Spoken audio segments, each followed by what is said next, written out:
Okay guys, so today we're doing something a little new. I'm going to show you how to tie up this, and it does really good at catching piling perch, really any fish that will bite by a piling. Well, it catches me all sorts of things. I just use it for piling because it works really well for them. But what you need is, this is what the finished product will look like.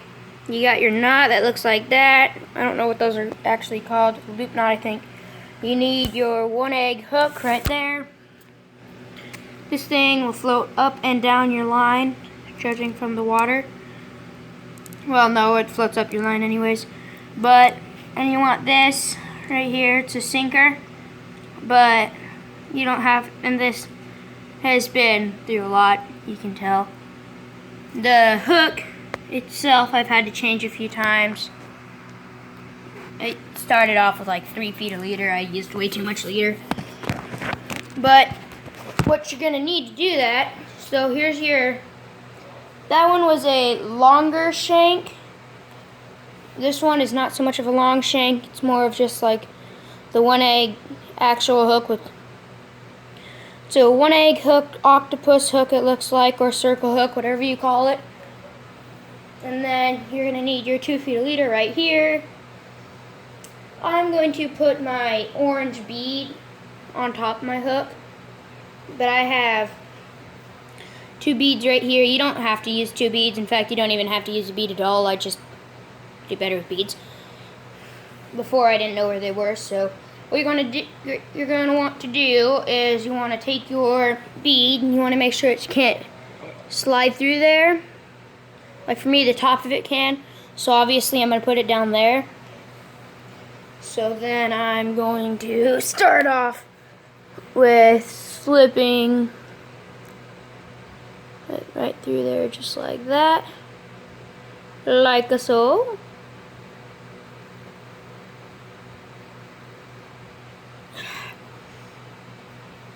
And with this lead, sometimes the lead, when it's still drying, falls into the way, so you gotta do that.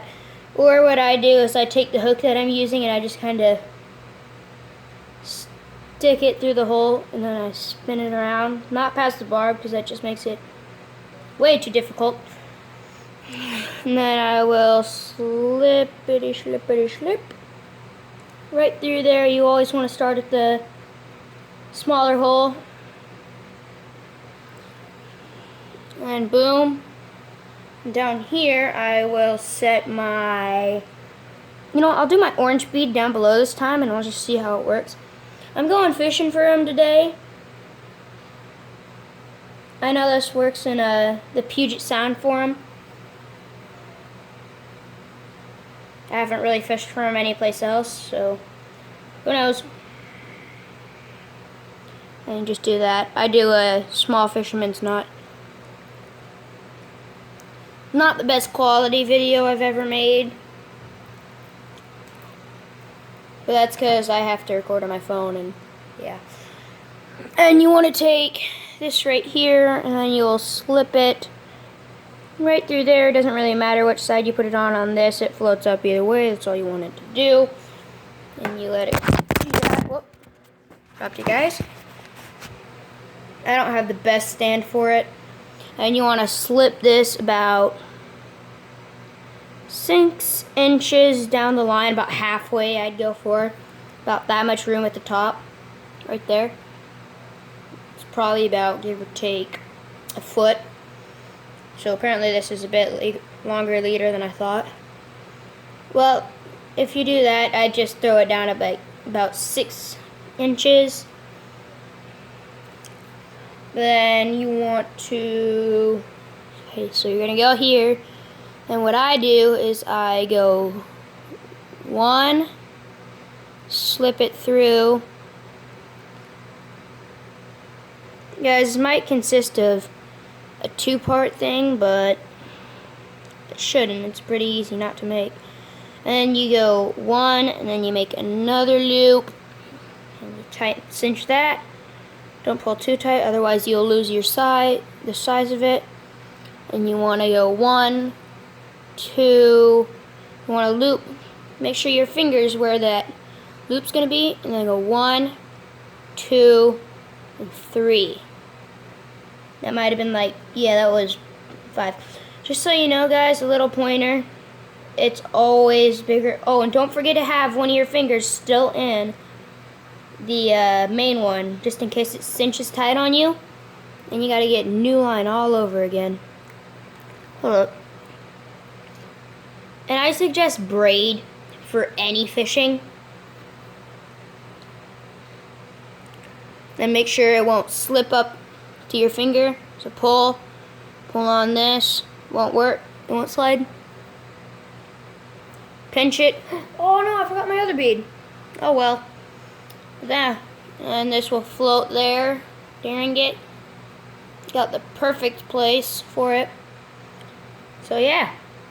There's that. And this is what happens to your pole if you use mono. Mono filament sucks. Right there. You always get tangled. And your line, it's worse.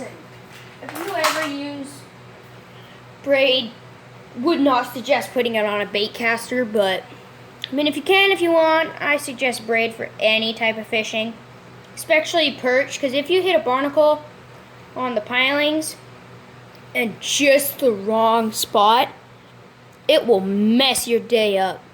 You lose all your gear. And one time I was using this and I went to cast. I was using the bait caster. I was trying to hook into bigger fish.